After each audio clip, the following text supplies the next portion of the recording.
Thank you. Well, I'll call the meeting to order. Welcome to members of council and staff to the October 19th regular meeting of council. It is virtual for a reason. We're going to get a presentation from Nick Larsons from the Ontario Clean Water Agency.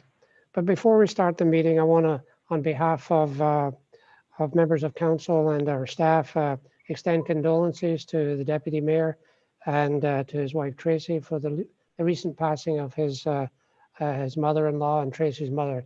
Our sympathies and condolences are with you, Gary, and I hope everything goes well a little bit later on this week. It's never an easy time when you lose someone as close as your mother-in-law and Tracy's mother. So condolences and sympathies are with you. With that, I'll ask those who are in attendance if they would join members of council in standing for a moment of silent reflection, please.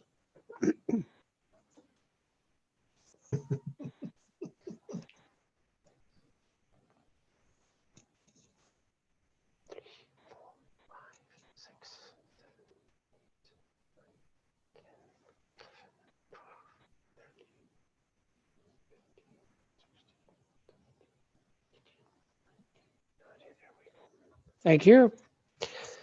Approval of the agenda. Need a motion to approve the agenda. Councillor Root, seconded by Councillor Sabran. All in favor? It is carried. Disclosure of pecuniary interest. Does any member wish to disclose any pecuniary interest in any of the matters before us this evening? Having seen none, the next order of business is the approval of the minutes that were circulated of our council meeting of October the 5th. Any errors or omissions to the minutes is distributed. Seeing none, then I need a motion, please. Accept the minutes. Deputy Mayor Service, seconded by Councillor Sabran. All in favor? It's carried. With that, we'll go to the item that we talked about with who's introducing, CEO or David, or who's introducing our guest? David will introduce Nick. David, please. Yes, as we've continued on the journey with asset management, we've been fortunate to partner with Aqua and GM Blue Plan along the way. Nick Larson is the gentleman that will be presenting today. He was originally, when he first came to council and presented, he was part of the GM Blue Plan group, and now he's employed through Aqua, and so he'll be making the presentation tonight. So over to you, Nick. Awesome. Thanks, Dave. Thanks, everyone, for accommodating the virtual session. As you heard, I'm in Toronto, and with the new guidelines, I've been told not to leave, and so thanks for setting this up. Sorry to the IT individual. I share a screen, and I've been disabled, so I don't know if I can be made have presenter capabilities.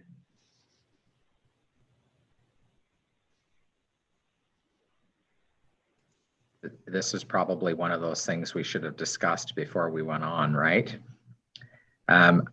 Sean, is this make host? Is this what I'm doing?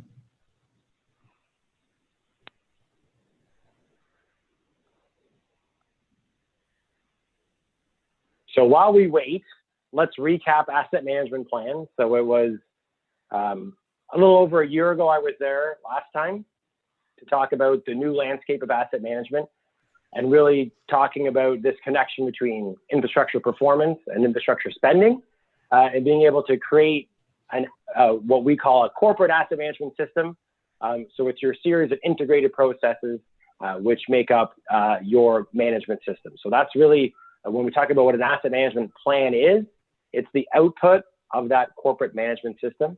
So it's this series of processes that churn together to produce the asset management plan. And so what we're here to present today is the 2020 asset management plan. So because we've now been engaged for over a year, the first draft was actually your 2019 plan. And so this represents the first update to that corporate management system. So we've gone through another cycle of the processes and are able to produce your 2020 asset management plan and begin that process of demonstrating how this becomes a living document which gets updated on an annual basis to account for spending changes, what has been done, as well as to reflect updated asset performance information as you collect it. How we doing, Dan? Oh, there we go. Awesome.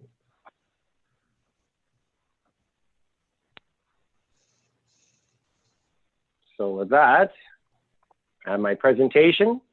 Please stop me to ask questions as I go, and then we're happy to turn it over for Q&A at the end if when time requires. So with that, this is where I was taking you. So what we've done is set up your asset management system, working with town staff.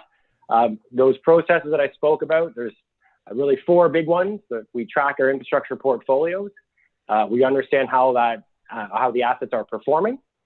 We look at our spending plan to achieve our desired performance, and we develop a financing strategy to fund the spending we need to achieve our asset performance expectations. So those are the 4 pieces, and the last one is the monitor and feedback.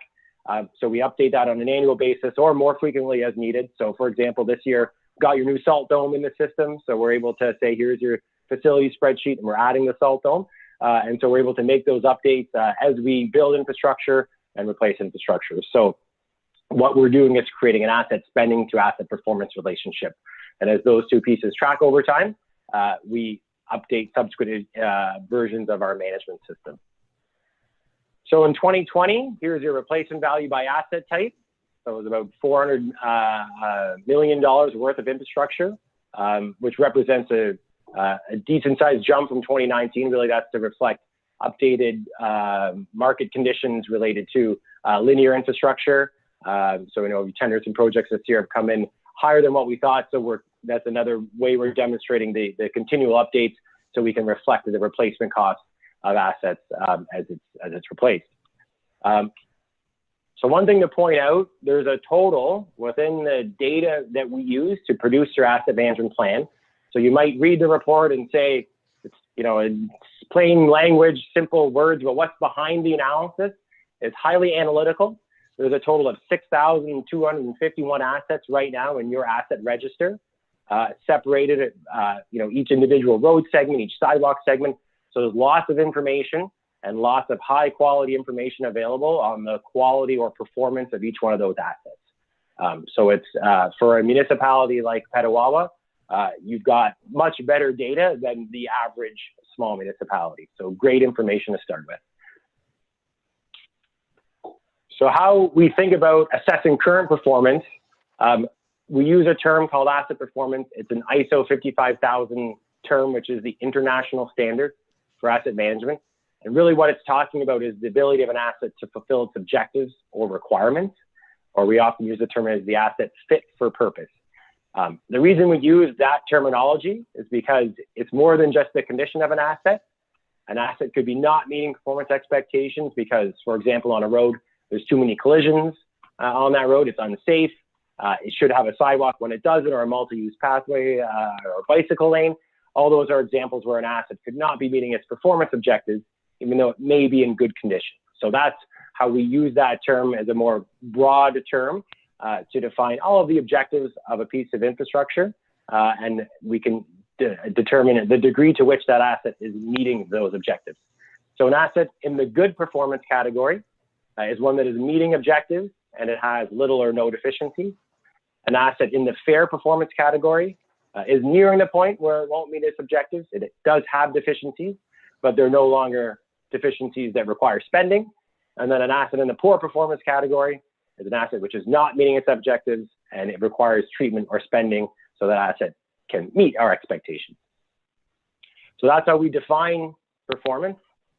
Now let's talk about how we establish that performance. So again, it's lots of high quality data, but it is also through a review of all the information that we have available to us. So reports, assessment reports, spreadsheets, drawings, performance history, how have assets been doing, spending history, what have we done on assets, the planned spending, and of course, discussions with subject matter experts. So this is a really comprehensive review that goes beyond, just looking at the, pavement equality index scores in a road, that sort of thing.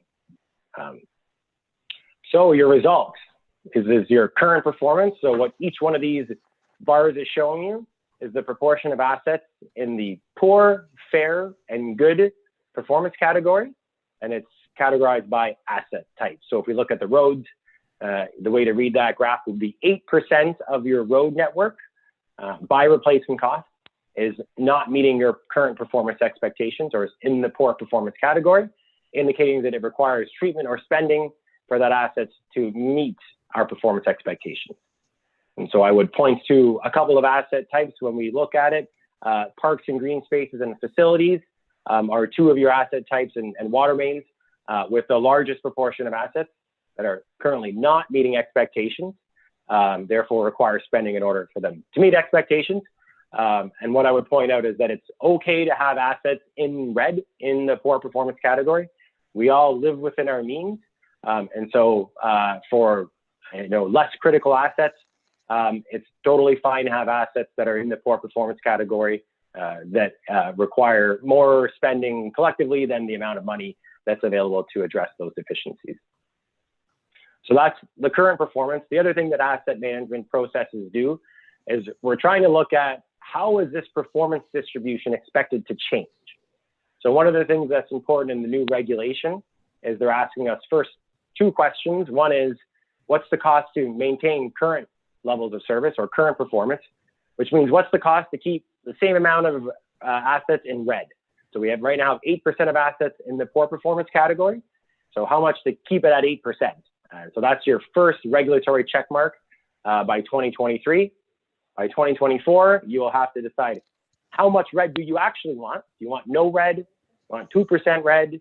So and then say, well, how much more will it be to make sure we've got no red? And so that's when you get to 2024. Right now, what the regulation is asking us to do is how much to keep the amount of red we've got right now the same. So that's what we've answered in this asset management analysis. How do we keep that level of red the same? So how we forecast that, it's analyzed by looking at two different parameters. So there's one thing that's causing performance to decline over time, and that's assets consuming the performance. It's assets aging, it's assets failing to meet design standards. They get worse every year.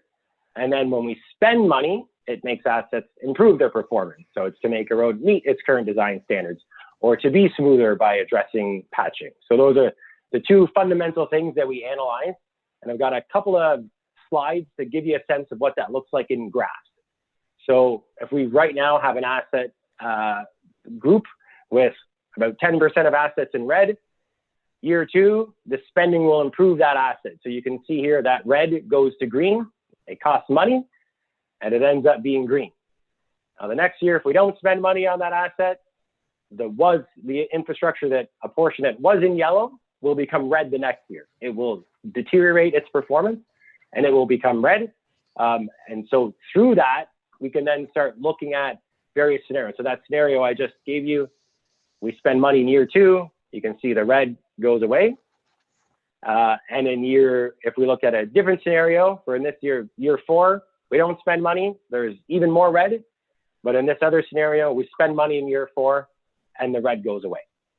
So this is that concept of creating a spending to asset performance relationship.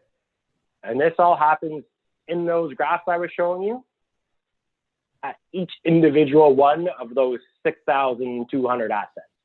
So this is a very analytical approach that's looking at how every asset is deteriorating each year and then what assets we're planning to spend. And so it does create a year-by-year capital program for specifically where you're going to spend your money on each asset and the impact that spending will have on the performance. So when we start talking about funding gaps and where we need to go and what asset groups we think we need to spend more money on, it's not just about, yes, there's a certain spending level, but that is determined from looking at specifically what are we planning to do to individual assets in individual years that adds up to your spending need.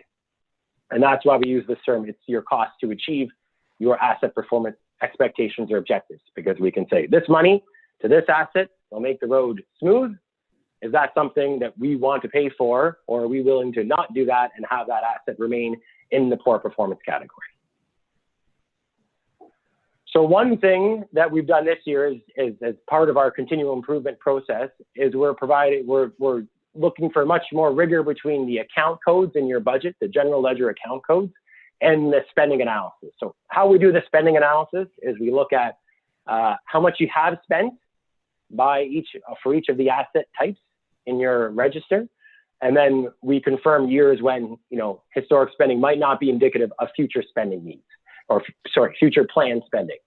So we have that discussion. We look at your budgets, we discuss with staff and say, what's the reasonable amount that right now we're planning to fund in the future by asset type? So for example, you're planning to spend $1.8 million on roadworks, $60,000 per year on sidewalks, et cetera. So this is done through an analysis of your budgets and discussions with staff.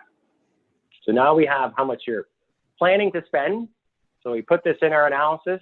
All this spending every year is driving up the performance while we're looking at the deterioration we expect to see on the assets each year, pushing down on your performance. And we're able to compare spending to deterioration to understand which asset groups we expect to see a decline in performance over time, remain the same, or go up. And so what we've got is a summary table on the next slide. So we'll start on the right-hand side. So for no assets where we're expecting to see asset performance increase with planned spending, which means you're not spending too much money on anything. The middle category, the middle column, those are the assets where we expect the current performance to be maintained if we spend the planned spending levels that we've looked at. And so that's the majority of your asset types. So that means that the amount of red on that current performance graph, we expect to generally stay the same over the long term if we spend at the level that I identified in the previous graph. It's also in the report. And on the left-hand side, you see the asset groups where we're expecting to see a decline in spending levels if we maintain current spending, decline in performance levels, if we maintain current spending. So that identifies to us a funding gap. So there's a funding gap in 4 asset groups based on the current analysis. And so they all exist in your tax supported asset groups. So roads has the largest portion of your annual funding gap. So there's about a shortfall from the analysis of $700,000. So what that means is you need to spend $700,000 more on average every year on your roads to maintain 8% of roads in the poor performance category each year. So that's what we mean by funding gap. If you spend up this much more, we expect it to sustain or maintain your current performance. On your parks, the annual funding gap was identified at $60,000. Your community service and cultural facilities, $48,000, and the street signs, a small gap of $5,000. And these are annual funding shortfalls for a total annual funding gap of $813,000 in the tax supported assets. Now, a couple of notes. The first is that the average annual funding gap is analyzed over a long-term planning horizon. So it's a 25-year analysis. So for the roads, right now you're planning to spend $1.8 million, and it says $1.8 million every year. Where does that go? And then what does that look like? And the analysis says we'll see performance decline. Then we say, let's spend more money until we see performance sustained. And that number gets us to the $2.5 million or the $700,000 gap. Spend up to that number and we'll see performance being sustained. But we recognize that, this is a long-term analysis. Some years go up, some years go down based on the availability of funds and the specifics of the size of the project. So doing a couple of big park projects in 1 year, and then maybe you take a couple of years off, sort of thing. So that's your forecasted infrastructure funding gap. And like I said, the last piece is the financing strategy. So we know that there is a shortfall, but there's a number of ways to address that shortfall. The first thing we always look at as a due diligence analysis is, can we reallocate money between asset groups?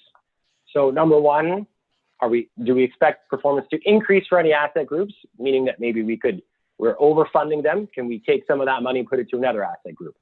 So that our analysis determined that based on what the numbers we've seen, there are no asset groups that are overfunded. So that takes that option off the table. The second option is to reallocate existing money from and between asset groups. So if we decide that, or council decides as they start doing budgeting to address, say, the parks funding gap and start to fund parks more, does that mean we're spending less money on roadworks or other assets that are funded out of the tax-supported budget? So that's an option. Not always a nice option, but again, working within our means, it is an option. And the analysis that the approach to the analysis, we can say, if we spend the 100,000 more on parks, we could show you the corresponding impact of only spending $1.6 million on roads. So we can tell you the net change in that decision. So that's option one, is reallocate money. Option two is increase net spending. So we know that grants are always there and they will continue to be there, particularly in the COVID recovery era. So increasing net spending through accessing provincial and federal grants. And then we always, modest tax increases. We recognize in the COVID times, your budgets are under extreme pressure. And so recognizing that that is an option, not always the best option or the preferred option, but it is there on the list. And the third option is really to adjust asset performance expectations. So if we go back to the definition of an asset in the poor performance category, is one that is not meeting performance expectations. If we reassess what we're willing to pay for and decide that an asset that right now is considered in the poor performance category, if we think it's actually okay based on the availability of funds, we can put it into the fair performance category, and therefore we can start to understand what the unique consumer demands, so to speak, of Petawawa are in terms of how nice they like different things, to be perfectly blunt. And then we can decide how does that performance expectation impact the spending needs and the gap. I will point out that there's only some leeway on this option. When we start talking about water and wastewater infrastructure in particular, there are highly prescriptive water quality targets, wastewater quality targets, and things that are not adjustable. There's no what we'd like to do, it's what we have to do. And so this option, the option 3 of adjusting expectations, is really for the asset groups where there's a bit more involvement from stakeholders into how nice do we want things to be? How nice do we want, how many multi-use pathways, and how nice should they be? And should they be, have lights on them and those sorts of things, to really understand, what are the asset performance expectations and which assets are okay with how they've got. So that's the financial strategy. The roadmap, this is where do we go from here? And you'll see what's bolded there, it's continue. So that's pointing out that these processes that make up your corporate asset management system, they exist and they need to be continued and supported to make sure that we can update asset inventories and that we can monitor how well assets are meeting our expectations. So with respect to maintaining asset inventory, we add new assets as they're constructed, and as things are rehabilitated or replaced, we say those assets are now in the good performance category. So practically that means every year we go into our big spreadsheet of assets and we update the information based on what we've done. Second piece is monitoring asset performance. So this is where we talk about collecting the right data to measure how well an asset's meeting its objectives. A good example is with your recreational facilities. There's a good technical condition analysis that's been done that looks at the spending required to have it achieve technical objectives or requirements, but there's certainly an opportunity to engage with the community and look at the facilities with a lens toward whether those facilities are meeting the community's expectations in terms of the accessibility of public space and recreational programming, and the degree to which the infrastructure allows those programs to occur. So that's an example of how we continue collecting the right information to understand how well assets are meeting performance expectations. And then the third piece is tracking where and why money is spent on assets. So every year we'll look at the capital that was done. We'll put that in subsequent updates of the asset register to say, here is where the money was spent each year. And by tracking where it was spent, along with rationale and budget documentation around why it was spent, we'll leave the breadcrumbs, so to speak, to help us improve future forecasts as we refine the asset management plan on an annual basis or more often as required. So with that, that ends my presentation. Thank you very much for your time, and I'd open it up for questions. Thank you, Nick. I can't see members of council, so I don't know. Hang on, I'm going to stop sharing. I think that will help. There we go. There we go. Okay, thank you. Well, thank you for the presentation. And Nick, I'll open it up for questions of your presentations from members of council. No? Everybody's happy. Happy. Okay, just for I see clarity. a hand. I see a hand. Sorry. I saw Gary had a hand up. Sorry. Oh, yeah, Deputy Mayor. Thank you, Mayor Sweet. Thanks, Nick. That was a very interesting presentation. I was just wondering, you mentioned technical analysis of community service buildings and other things. So are we able to see, especially when it talks about current asset performance, we had a few things in the red, like our fleet, our parks, our water mains. Are we able to see more specifics about what actually in those sectors are causing us problems? By all means, yes, absolutely.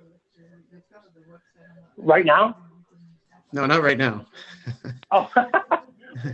But there yes, will be some data coming our way so we can see the specifics. Yeah, if it helps, I can show you. I mean, I'm not going to maybe get into specific assets right now, but to give you a sense of the what you'll be able to see. I don't know if that would help, but yeah, sure. I guess I can just provide a little bit of input on that. So the detailed plan that that this summary presentation is based on will be provided to council for the next committee meeting. So that will have the details and all the specific spreadsheets and all the data analytics behind it won't be provided, but we certainly can go beyond that if required, if specific questions are wanted.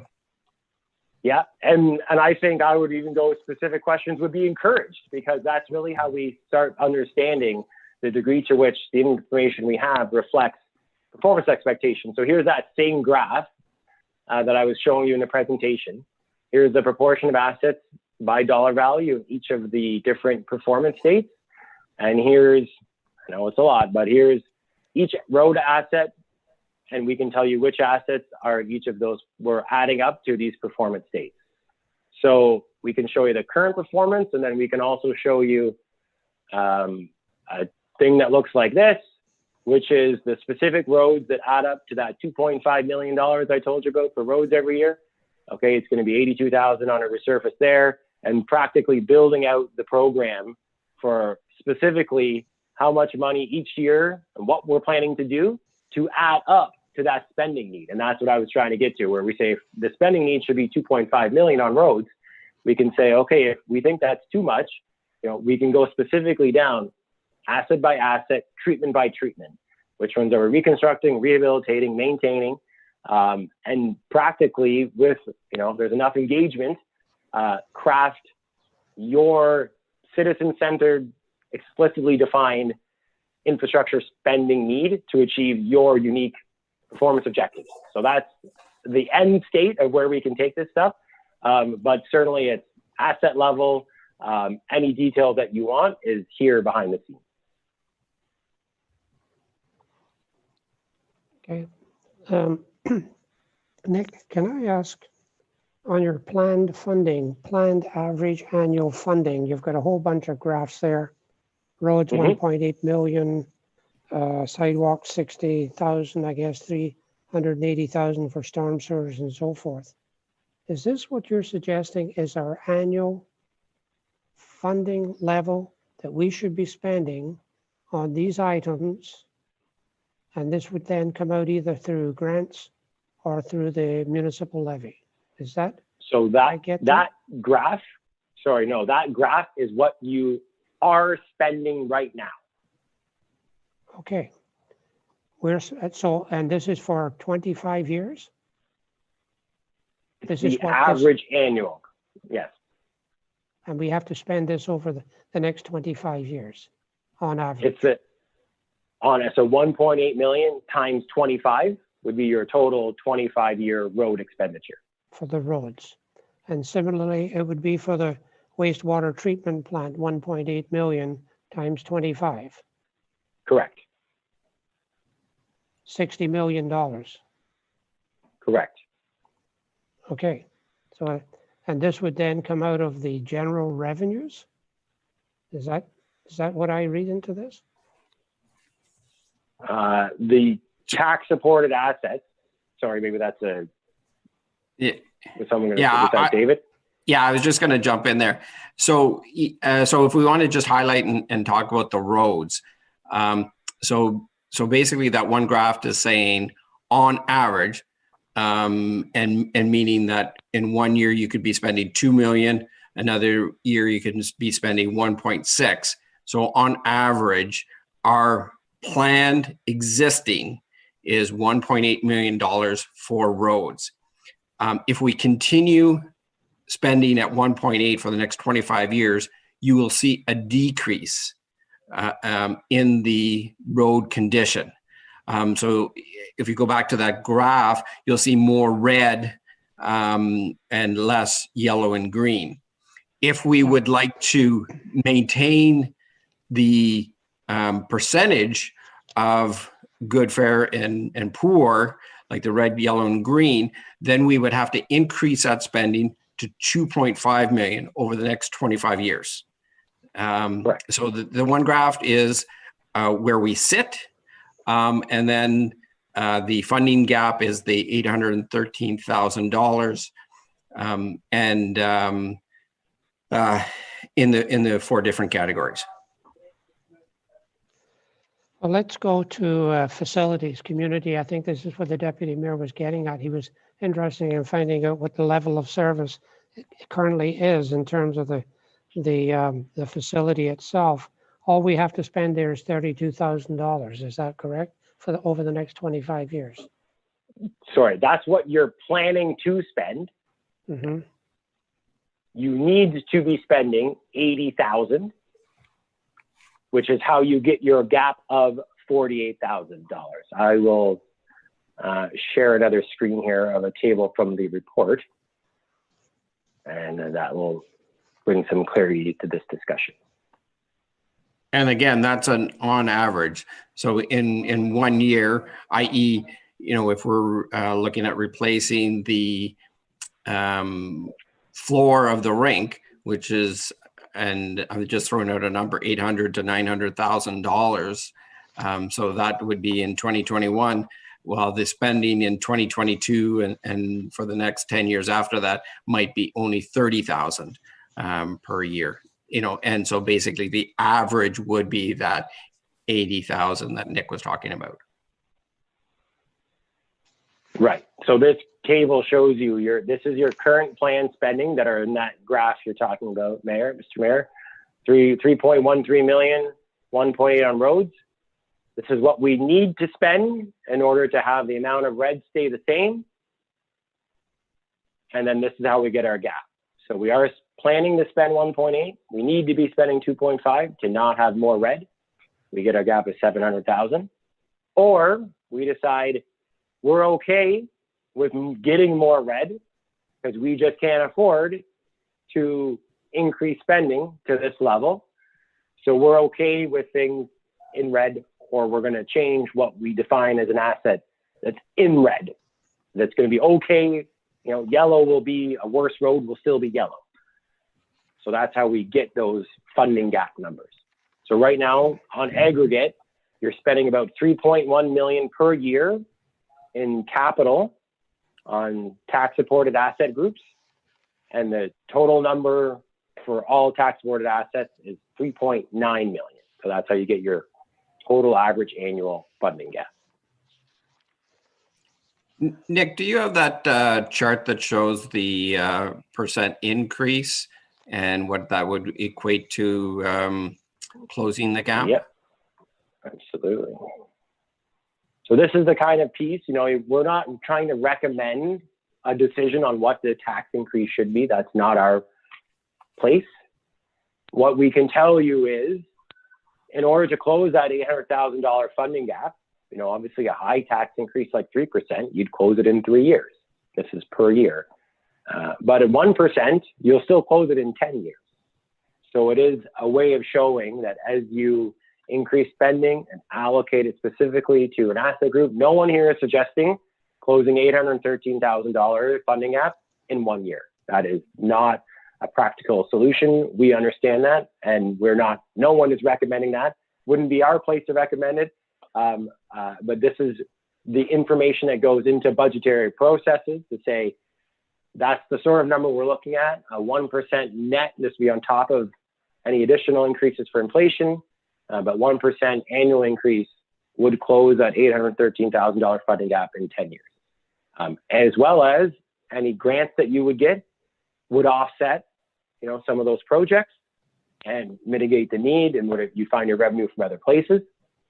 So that's other options as you move forward to decide where you'd like to go.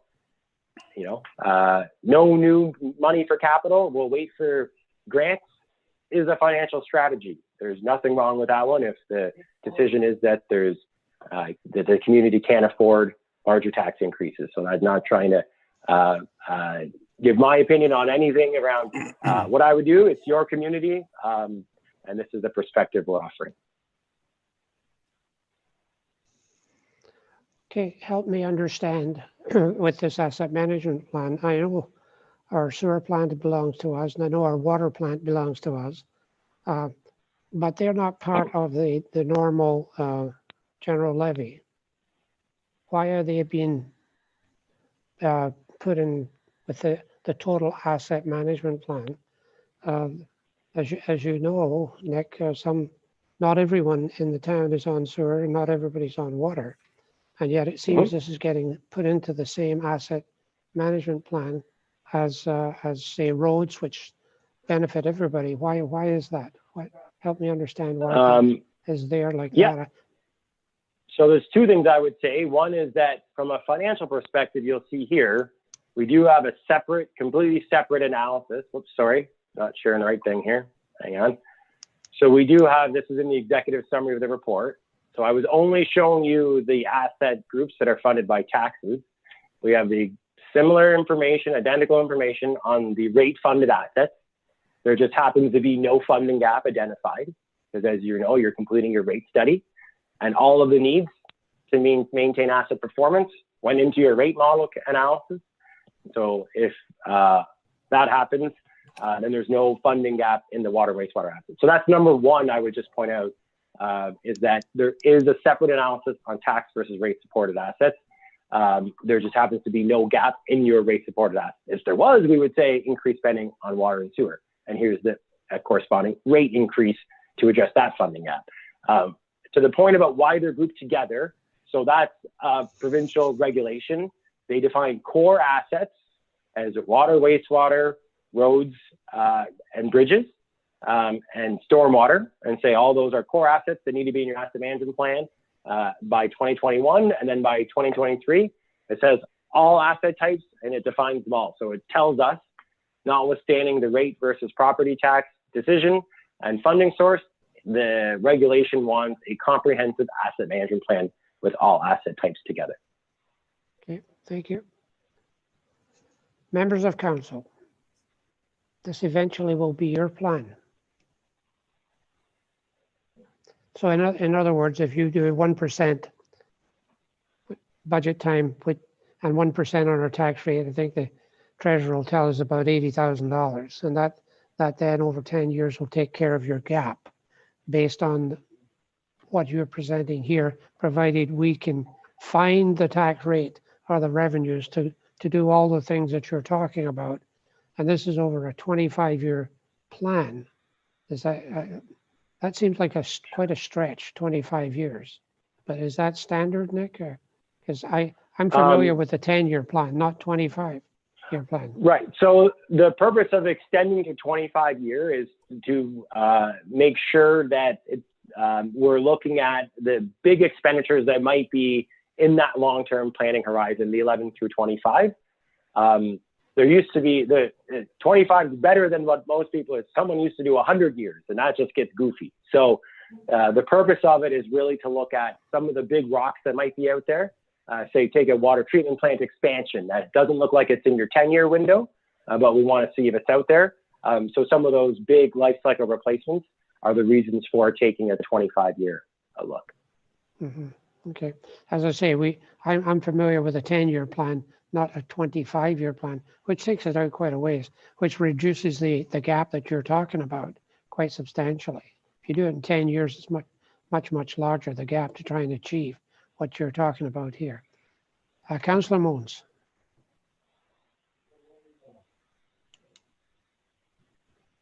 I think you're muted, Tom. I think we have to be careful here and remember that there could be all kinds of grants become available, and likewise it could be the other way around. So we have to realize that we have to look at this over 25 years. Some years we may hit a windfall, other years we may not hit a windfall. So I don't think it's something we should get too excited about right at the moment. I know it's looked like a daunting task, but I think we just have to take it one step at a time, see if the infrastructure money comes around, and when it does, we have to be ready like we have been in the last few years. We always got projects on the shelf ready to go. If we get some funding, away we go, up our spending and close the gap. In other years, maybe we won't close the gap, but I think it's a chess game, which we just have to keep our eye on the ball and be ready. If I could give members of council just a little bit of a background of the experience that I've got with the county official plan, or not official plan, asset management plan. They have an asset management plan of 10 years, with an automatic 3% increase in the tax rate, automatically go out throughout the 10-year. And they have that would give them $290 million that they have to spend, so long as they put that 3% away every year, year over year, to achieve that within that 10-year timeline. It does not take into consideration any grants that may come along. And Councillor Moons is right. We have been successful, but for the most part, when we apply for grants, we usually hear others get it than not us. So this is a tricky situation to try and, we do get some grants, I must admit. Anyway, that's what the County of Renfrew is doing. They have a 3% automatic increase on the rate, the levy, I should say, every year for 10 years. And that with the funding that they receive in other areas gives them somewhere in the region of $290 million that they can achieve as far as their assets are concerned. You may be interested to know, everyone, that I finally got it back on the asset management plan, County Road 51. So it's in that $290 million to be done, okay? Anyway, questions on this particular plan here. So just so that will we see a comprehensive financial situation as to how we're going to actually achieve these goals that you've highlighted out here, and not maybe from your office, Nick, but maybe is that going to be coming from our treasurer or the CEO or a combination of both? How do we fuel this to make it happen in terms of these planned expenditures? Yeah, maybe I could take a shot at answering that first, Mr. Mayor. So the whole idea of the asset management plan, and as Nick was alluding to, it doesn't it suggests different strategies that can be explored, but it doesn't set in place a specific saying thou shalt do X.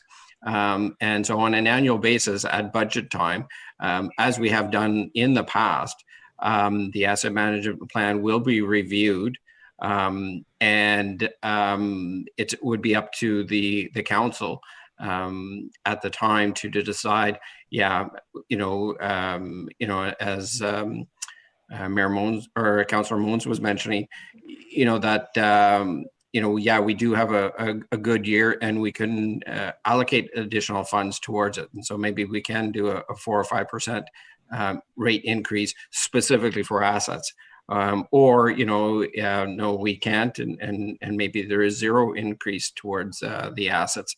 And, the more that you put towards the pot early on, the less that you have to put later on too. Is like, if you put a 4 or 5% increase for a couple of years, then that would go down to say maybe 1% or 0.5% going forward. Mm-hmm. So there's different strategies. So at this time, there wasn't a plan to kind of set a specific rule, I guess, or steadfast that, thou shalt, increase taxes by 2% or 3% per year. But it would be reviewed on an annual basis, depending on the different other constraints and challenges that the municipality is facing, and the choice would be made at that time. Mm-hmm. One of the concerns that I have, and that's at the Petawawa Civic Center. It's 45 years old. How does that get factored into this? Does someone physically taking a look at that and saying, its time has come, its life cycle has arrived, and we need to build another one or whatever? How is that planned in this particular document that I see in front of me? Because it doesn't appear to be, with the type of money that you're talking about, facilities, community services, and culture, $32,000. I know you mentioned $800,000 on the rink floor, which we have the money for, basically. But I'm talking about brick and mortar here. Is that factored into this, Nick or David or someone looked at the facility? Absolutely. So the information that the town has is year by year, someone has visited the facility and said, here's the spending required each year in order to have this facility meet its expectations. That number, it's not the 32,000 is what you're planning to spend on average per year. So we say 320 grand at the Civic Center. And we've identified a gap. We've identified at the community service and cultural facilities, the spending requirement on average of $80,000 per year or $800,000 over 10 years. And that's how we get our gap of $48,000 per year or $500,000. So the gap we've identified is primarily related to the Civic Center. So if you look at the numbers behind the scenes, yes, it is many of those, that $800,000 expenditure is for the Civic Center, not the floor, for the other pieces that were identified in this analysis when it was done. Okay. Yeah, just to add to that too, like, the Civic Center is a great example. So if you take a look at some like the accounting information, maybe the depreciation is over 50 years and it, theoretically it should be replaced. Well, you're not going to replace the foundations. You're not going to replace the walls. Right. You may do some rehab on the roof and replace the windows.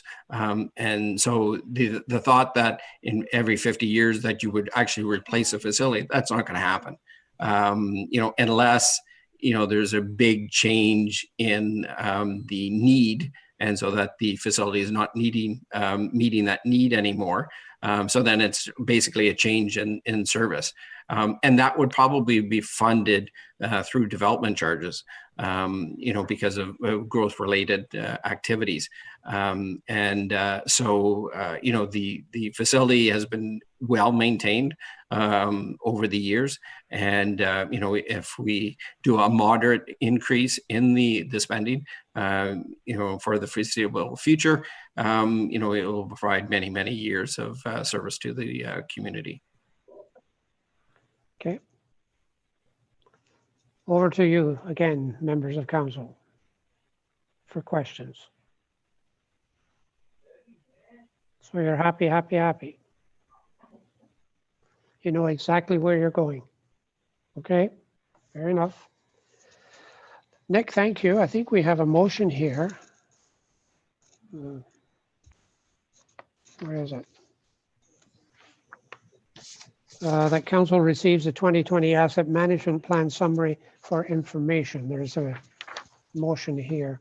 If you're comfortable with this and no further questions on the presentation, you have a question or are you moving that? I'll move it. Moved by Councillor Moon, second by Councillor Roots. Last chance. Any further discussion? Seeing none, I'll call for the vote. All in favor? Opposed of any? It's carried. Nick, thank you. Appreciate that. Thank you, These are- Mr. Mayor. So do I hear from this? Are you retiring or what's happening? You keep saying Me? your council. Yeah. Well, I don't know. You've presented me with a lot of work here, Nick. Try and make this thing work. I don't know. It all depends. Well, what I hope I get to see you again. Yeah, it all depends what happens in the United States. And maybe Donald and I have to get together, I guess, and see what's happening there. The Donald. Well, thanks everyone for accommodating the virtual session. I've appreciated it. Always happy to answer questions through Dan or through David if anything comes up, and can show you any detail you want as we sort of operate as your arm's length staff on this one. That's what we're really trying to do, is fill that void, give you just the right amount of work that you need to do this data stuff, and are there to help you out, answer any of the questions you have. So thanks again. Okay, and Nick, probably, as you go home tonight, they'll say, gee, I should have asked this, or need clarity on that. So I appreciate the ability to be able to talk to you about anything that might come up. Yeah, thank you very much. anytime. Appreciate that. Thanks, Thank you. everyone. Have a nice Okay. evening. Okay, Thanks. you too. Bye. Thanks very much. Okay, back to the agenda, folks. Nothing under bylaws. No correspondence. We do have a set of minutes here from the council and committee meeting of October the 13th. I need, if there's no errors or omissions to them, I need a motion to accept them, please. Councillor Sabran, seconded by Deputy Mayor Service. No discussion on this. I'll call for the vote. All in favor?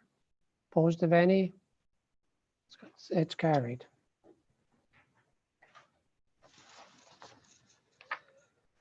Staff reports. Admin 22-2020. Dan, or is it Dan that started? Donna, you talking about this? Yes, thank you, Mayor Sweet. So back to bylaw and parking enforcement services. Staff has completed our negotiations with representatives from the commissioners, and I have presented the draft contract for you for hopefully your approval, and then we can bring it forward by bylaw at our next council meeting. The proposal will provide 56 hours per week of bylaw and parking enforcement services. There's also going to be seasonal flexibility. There'll be an earlier shift to monitor watering restrictions in the summer and a later shift in the winter for winter parking infractions.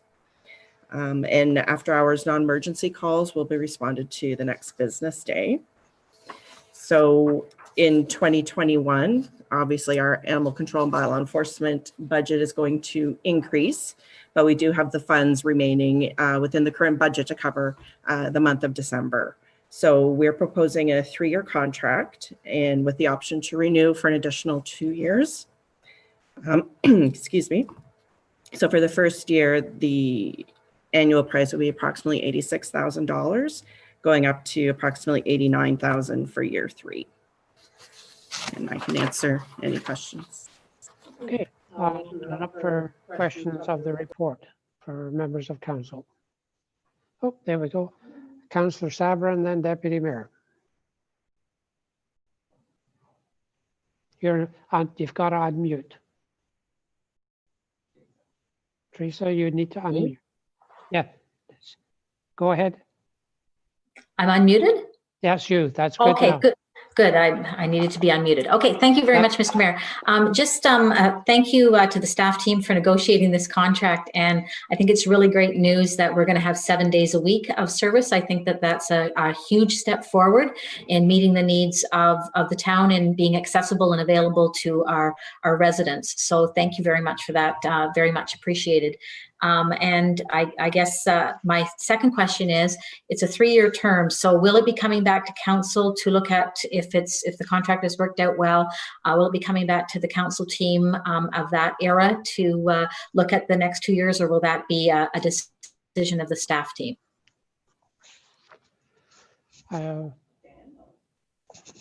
Dan? Thank you, Councillor Sabrin. So I think the agreement says for 3 years with an option for 2 renewal for 2 after that. So obviously staff would bring that back and we'll discuss the successes, and I'm sure there'll be no failures, but successes in the first 3 years, and then we'll discuss what the 2 years look like after that, including obviously price. Thank you. Deputy Mayor. Thank you, Mr. Mayor. I agree with Councillor Sabrin. It's a great move for the town. As we increase in population, we're also going to have increased enforcement issues. So it is a great move. My question is, are we giving the commissionaires any guidance or direction for how they roll this out in the beginning in terms of their approach? Do we want them to hit the community hard and find everybody off the bat, or do we want them to take a warn first and like a slow approach? Are we giving them any kind of guidance like that, or are we just turning them loose? Fair question. Dawn, are you going to talk to that? Yes, we are providing guidance. We are going to try and solve any issues prior to any fines being issued. So yes, warnings first, repeats, then that's when charges will come. Parking will be a little different. Obviously, if you're parking on a sidewalk, you're going to get a parking ticket. Okay, Tell me, thanks. will they be identified? Will they have a van that says bylaw enforcement, or will they have uniforms, or how will that be? Do you know? Yes, their vehicles will be identified as commissionaire. It's not like the town logo will not be on it. It is the commissionaires. Will be providing public education to the public to know that the commissionaires are providing bylaw and parking enforcement services on behalf of the town. They will have uniforms identifying them. They will have identification as well. And the town will also be providing a further ID tag with the town logo on it saying that they are providing the service for us. But there's nothing on their vehicle that says they're the town of Petawawa. Parking. No. It will say, I believe it's commissionaire's security is what is on the existing vehicle. Okay, fair enough. So, Mr. Mayor, if I could just add to that, it's a similar situation with our relationship with the Ontario Clean Water Agency. There's no reference to the town on Aqua's vehicles, and our new agreement for animal control service with Protect 5 has their logo on the side of their vehicle as well and does not identify the town. Okay, I'm just trying to make it that you don't get into any arguments and headbutting. You're a commissioner, you get nothing to do with the town and that type of thing. You don't want to get off on the wrong foot on this one. Just asking a question. Okay, further. Okay, if there's no further questions, I do have a motion. I'll read it to you.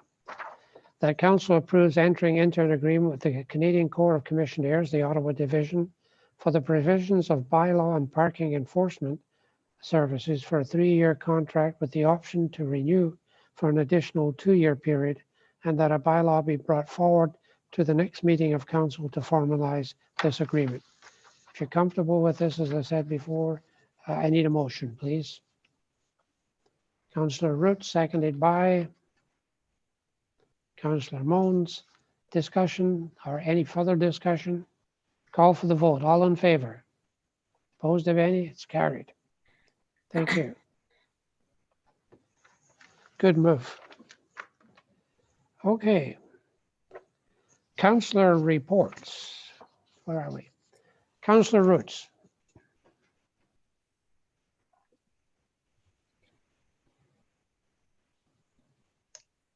Thank you, Mr. Mayor. Nothing to report this evening. Thank you. Thank you. On my screen just below you is Councillor Mones.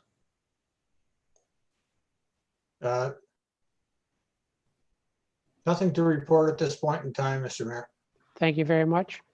Councillor Sabran.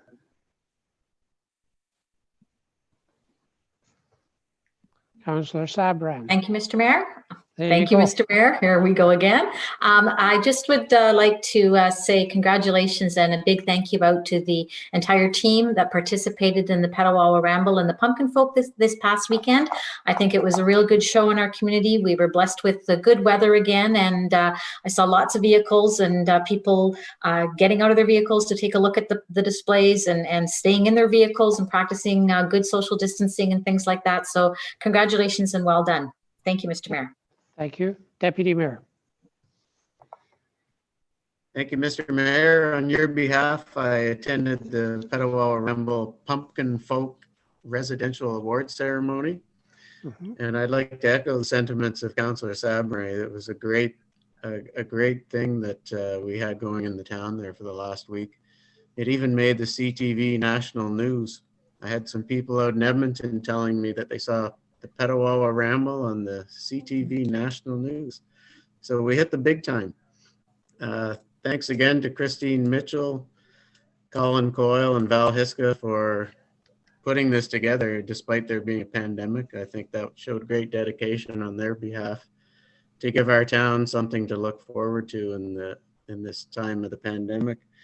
And it was great to see just about everybody who won an award in the residential categories. They came to accept their award, and there was a lot of enthusiasm.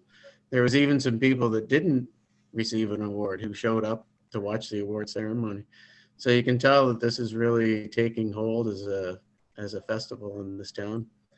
And I also, on your behalf, went to the grand opening of the Burnt Bridge Meat Shop down in the Petawawa Plaza, and bought myself some wild boar bacon.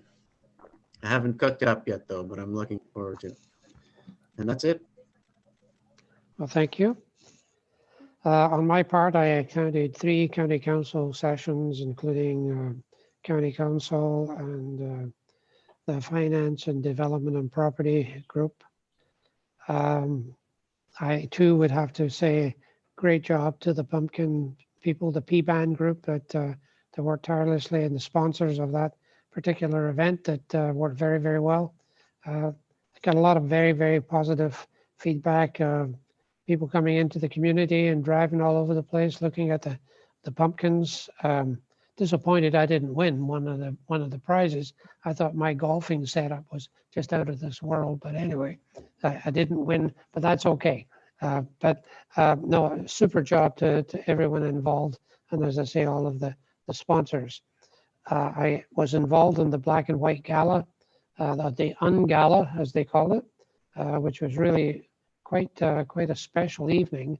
That I didn't know how it was going to all evolve, but I can tell you they did a marvelous job, and I had a little bit of a welcome there on the YouTube scenario. I don't know how much money they've actually raised, but I would think it would be north of $100,000 without the benefit of a facility. So a very innovative evening with that. I too went over to the mall, but I just went into the store and had a look and see how they were doing. I don't know if I mentioned it or not, but I also went to the Chamber of Commerce Gala, and Val Hiska won for the large organization 10 over. There's a number of individual businesses in Petawawa that won, including the picket fence group. Was it the picket fence? Country Home. That's who it was. Country Home. They won for the best impact on the community. So we were very, very well represented at the Gala Awards as well. So that's what I've been doing the last little while. I need a bylaw, confirming bylaw. Nothing for closed, I guess, still. Nothing, Mr. Mayor.